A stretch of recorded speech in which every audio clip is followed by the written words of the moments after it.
आपके पास ये वाला वोल्टास इन्वर्टर एसी का रिमोट होगा तो उसको किस तरह यूज़ करना होता है और उसका जो रिमोट का फंक्शन है वो आज हम देखेंगे। सबसे पहले उसके पीछे का जो बैक कवर है उसको ओपन करने के लिए उसको नीचे तरफ खींचना पड़ेगा और 2 सेल लगाना पड़ेगा। ट्रिपल ए का 2 सेल इस पर यूज़ होता है। तो ट्रिपल ए का 2 सेल इस पर हम लोग लगा देंगे। जैसे लगाने के टाइम इस पर जो नेगेटिव और पॉजिटिव होता है वो देख के लगाना चाहिए। तो लगाने के बाद रिमोट ऑन हो जाएगा।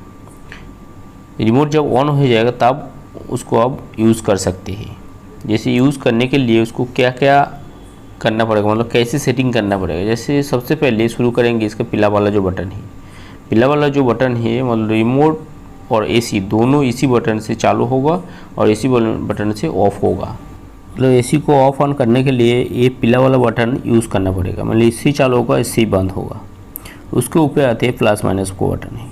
प्लस माइनस को बटन है वो टेम्परेचर अप डाउन करने के लिए, मतलब आप टेम्परेचर को कंट्रोल करने के लिए प्लस माइनस दिया रहता है। ये 24 डिग्री पे आप 24-25 डिग्री का आसपास रखेंगे तो आपको रूम टेम्परेचर सही रहेगा।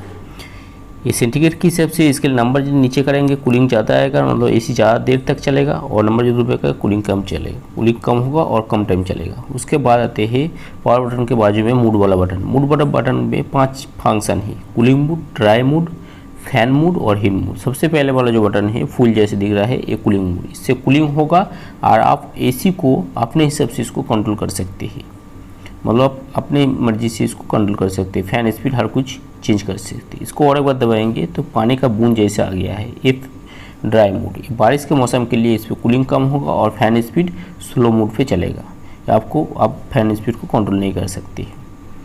इसको और एक बार दबाएंगे तो ये हीट मूड पे आ जाएगा। मतलब ये सूर्य जैसा और एक सिंबल है, ये हीट मूड है। कूलिंग मूड जैसा ही सेम काम करेगा, लेकिन कूलिंग की जगह कूलिंग होगा और हीट की जगह ये हीट होगा। इसको और एक बार दबाएंगे तो ये फैन का जो सिंबल है फैन मूड है, मतलब आपका खाली इंडोर का फैन ही चलेगा, कूलिंग नहीं होगा।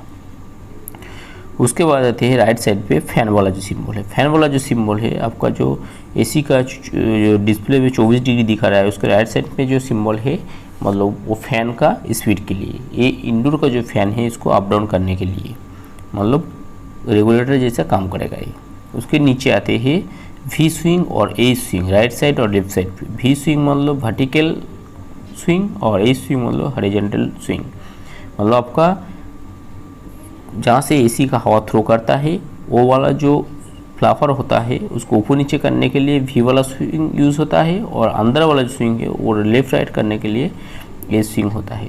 उसके बीच में आता है स्लीप। स्लीप मोड का काम है आपका जो टेम्परेचर सेट करते हो उसी टेम्परेचर को 2 डिग्री बढ़ा के 8 घंटा चलेगा। उसके बाद ये नॉर्मल मोड पे आ जाएगा। उसके बाद बाकी जो सिस्टम है जैसे सेवर है, लाइट है, टार्बो है, हर एसी में एक ही होता है। सेवर जो है आपका इलेक्ट्रिक सेव करेगा। लैम्प वाला जो सिस्टम है आपका डिस्प्ले का लाइट ऑन ऑफ करने के लिए। टार्बो जो होता है फैन स्पीड को कुछ आरपीएम ज़्यादा करके 20 मिनट या 25 मिनट एक्स्ट्रा चलेगा, मतलब लॉन्ग टाइम चलेगा, फिर नॉर्मल मोड पे आ जाएगा। उसके बाद है timer on off. Timer on मान लो एसी को टाइम देके ऑन कर सकते हैं, टाइमर ऑफ मान लो एसी को टाइम देके ऑन कर सकते हैं। सेट मतलब उसको सेट कर सकते हैं, उसको कैंसिल कर सकते हैं।